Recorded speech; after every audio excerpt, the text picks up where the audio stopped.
শ্রী শ্রী শ্রী পরম প্রেমময় শ্রী শ্রী ঠাকুর অনুকূল চন্দ্রের রাঙা রাতুল চরণে আমার শত সহস্র কোটি প্রণাম এবং আমার ভক্তিমতী মায়েদের ও দাদাদের আমার প্রণাম ও জয় গুরু। আজ আমি সেই সমস্ত মানুষের জন্য কিছু কথা বলবো বা বার্তা দেব যারা ঠাকুরের দীক্ষা নিয়েছেন অথচ ঠাকুরকে মেনে চলছেন না। তারা খুব ভুল করছেন। আপনারা বুঝতে পারছেন আপনারা কার দীক্ষা নিয়েছেন। অনেক জন্মের পুণ্য না থাকলে শ্রী শ্রী ঠাকুর অনুকূল চন্দ্রের দীক্ষা নেওয়া যায় না, এটা আপনারা জানবেন। তাকে নিয়ে চলুন সংসারে, তাকে সংসারে একজন করে তুলুন। আপনারা সকালে ইষ্টভীতি করুন, দুবেলা প্রার্থনা করুন। সকালে সন্ধ্যায় দেখবেন ইউটিউবে কি সুন্দর আলোচনা ঠাকুরের আলোচনা হয়, প্রার্থনা হয়। সেগুলো চালিয়ে দিয়ে আপনারা প্রার্থনা করুন, দেখবেন প্রথম দিকে ভালো লাগবে আপনাদের। সন্ধ্যাবেলাও প্রার্থনা হয়, প্রার্থনা যে সেটা ইউটিউবে দিয়ে দেয়। আমি তো ফোন দেখেই বেশিরভাগ, আমি একা একা থাকি, আমি ফোন চালিয়ে দিয়ে আমি প্রার্থনা করি। অনেক সময় একা প্রার্থনা করতে ভালো লাগে না, আমি ফোন চালিয়ে দিলে কত সুন্দর, কত ভালো লাগে। তার সাথে যদি ছোট্ট একটা বক্স থাকে তাহলে তো আরও ভালো। যাই হোক, আপনারা ইষ্টভীতি করুন। বুঝতে পারছেন না, ইষ্টভীতি হচ্ছে আপনার সংসারের একটা মঙ্গল যজ্ঞ, যাকে অশ্বমেধ যজ্ঞের সঙ্গে তুলনা করেছেন।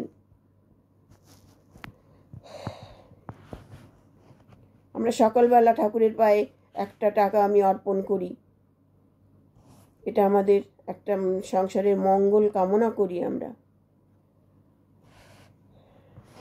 তাই আপনারা এখনো আপনারা সজাগ হয়ে যান, ঠাকুরের কাজ করুন, ভালো থাকবেন, সংসার ভালো থাকবে, আপনারা ভালো থাকবেন, ছেলে মেয়ে ভালো থাকবে।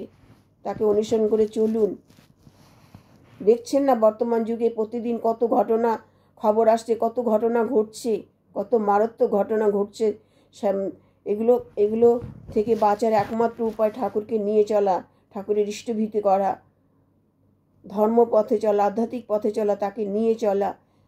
আপনাদের সন্তানদের জন্য দিনে কত টাকা খরচা করছেন, তার থেকে আপনার প্রতিদিন একটি টাকা প্রতিদিন আপনার মঙ্গল কামনার জন্য ঠাকুরের পায়ে অর্পণ করুন।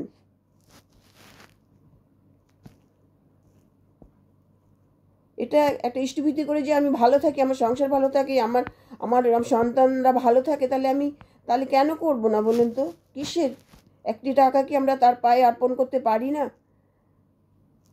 ঠাকুরকে ভালোবাসুন, ঠাকুরের উপর বিশ্বাস রাখুন, নির্ভর করুন তাকে।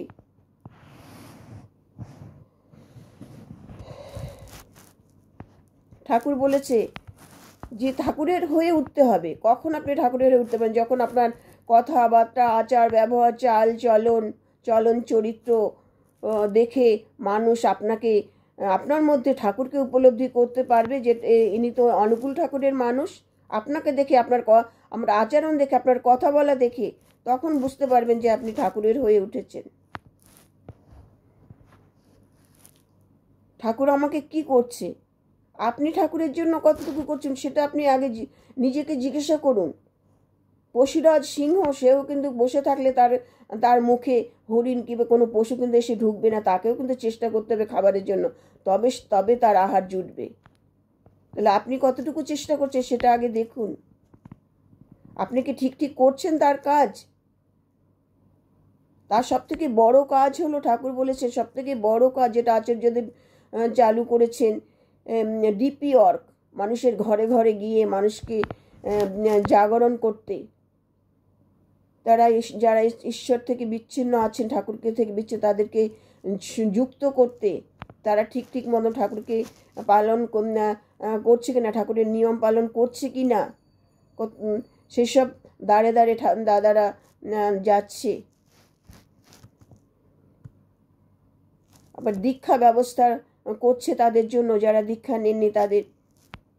এটাই ঠাকুরের সবথেকে বড় কাজ, সবথেকে বড় ধর্মের কাজ, মানব ধর্মের কাজ। একটা পরিবারকে সৎ পথে আনা, ভালো পথে আনা, এর থেকে আর ভালো কাজ কি হতে পারে বলুন? শুনেছেন এসব ঋত্বিক দাদাদের আলোচনা? সম্পদ নারায়ণ বন্দ্যোপাধ্যায়, তারপরে এই প্রলয় মজুমদার, আর কত বড় বড় ঋত্বিক দাদাদের আলোচনা শুনবেন, ইউটিউবে দিচ্ছে, তাদের বুঝতে পারবেন ঠাকুরকে কিভাবে তারা তুলে ধরছেন, ঠাকুরের যে অবদান, ঠাকুরের যে যে বিশ্ব কল্যাণকর কাজ, যার বাবা, যা ঋত্বিক দাদের বাবারা ঠাকুরের সঙ্গ করেছেন, এমন এমন ঋত্বিক দাদা আছেন তারাও ছোটবেলা ঠাকুরের সঙ্গ করেছেন। সম্পদ নারায়ণ বন্দ্যোপাধ্যায়, তিনি ঠাকুরকে দেখেছেন, ঠাকুরের সঙ্গ করেছেন। প্রলয় মজুমদারের বাবা একজন বড় ঋত্বিক ছিলেন, তার ছেলে হচ্ছে প্রলয় মজুমদার। তার আলোচনা আমি শুনলে আমি বিভোর হয়ে যাই।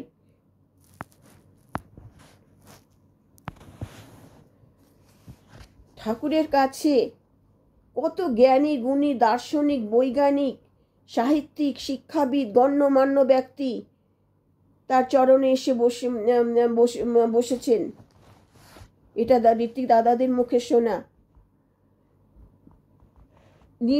তিনি যে ধর্ম সম্মেলনে যেতেন সেখানে লক্ষ লক্ষ মানুষের সমাবেশ হতো শুধু তার মুখ নিঃসৃত বাণী শোনার জন্য।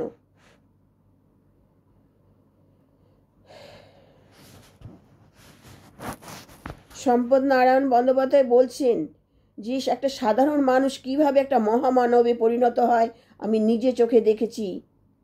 এটা সম্পদ নারায়ণের কথা। তার আলোচনা শুনলে আপনারা বুঝতে পারবেন কত বড় ঋত্বিক দাদা তিনি বলছেন তিনি যে একজন কত বড় ব্যক্তিত্বের অধিকারী ছিলেন তার সঙ্গ না করলে কেউ বুঝতে পারবে না। কি গরিমা, কি জ্ঞান, কি ভালোবাসা, কি প্রেম, কি পাণ্ডিত্য। সর্বজ্ঞানের আধার তিনি, জ্ঞানের মূর্ত প্রতীক তিনি।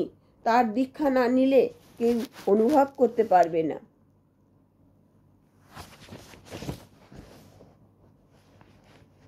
তাই বলবো ঠাকুরের কাজগুলো ঠিক মতন করুন, ঠাকুরকে নিয়ে চলুন, সংসারে একজন ভাবুন, তাকে আষ্টে পৃষ্ঠে বেঁধে রাখুন,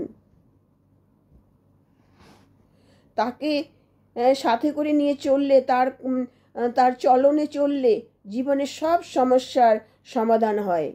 যাকে কেন্দ্র করে চললে, যাকে অনুসরণ করলে জীবনের সব সমস্যার সমাধান হয়, তিনিই গুরু। আর গুরুই ভগবানের সাকার মূর্তি, এটা জানবেন। জয় গুরু।